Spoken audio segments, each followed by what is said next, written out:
అమ్మ ఇప్పుడు అడిగే ప్రశ్నకి మీరు మాత్రమే సమాధానం చెప్పగలరు. వేరే వాళ్ళు ఎవరు నాకు కనిపించదు. అందుకే మిమ్మల్ని అడుగుతున్నా. తాంత్రికంలో సెక్స్ చేస్తూ దైవారాధన చేస్తారు అంటున్నారు. ఇది నిజమేనా? ఎవరు చేయాలి, ఎవరు చేయకూడదు? కామం అనేది ఉండకూడదు. కామం నెగిటివ్ ఎమోషన్, ప్రేమ పాజిటివ్ ఎమోషన్. ప్రేమతో దగ్గరకు తీసుకోవాలి. అర్థమైందా?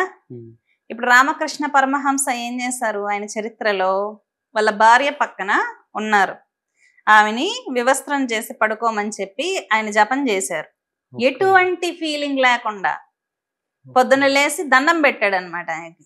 ఎందుకు దండం పెడుతున్నావంటే, సరే నేను వివస్త్రం చేసి నేను చూస్తూ జపం చేశాను, ఎటువంటి ఫీలింగ్ లేకుండా. నువ్వు ఎటువంటి ఫీలింగ్ లేకుండా అలా కూర్చున్నావు కదా, నువ్వు సాక్షాత్తు కాళీమాతవి అని చెప్పి ఆమెకి పూజ చేశారు. ఆ రోజు పాద పూజ చేయడం, ఆమెలో కాళీని దర్శనం చేసుకోవడం అన్నీ జరిగింది.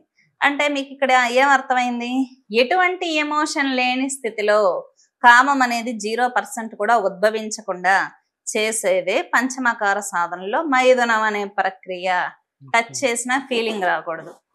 చాలా మంది ఫీలింగ్ ఏంటంటే వామాచారం అంటే, కౌళాచారం అంటే అదేదో సెక్సువల్ పార్టిసిపేషన్ అనేటటువంటి నెగిటివ్ ఫీలింగ్ ఉందన్నమాట అందరికి. కాదు, వివస్త్రాలు చేసి నిల్చున్నా కూడా భార్య ఎటువంటి ఫీలింగ్ రాకూడదు.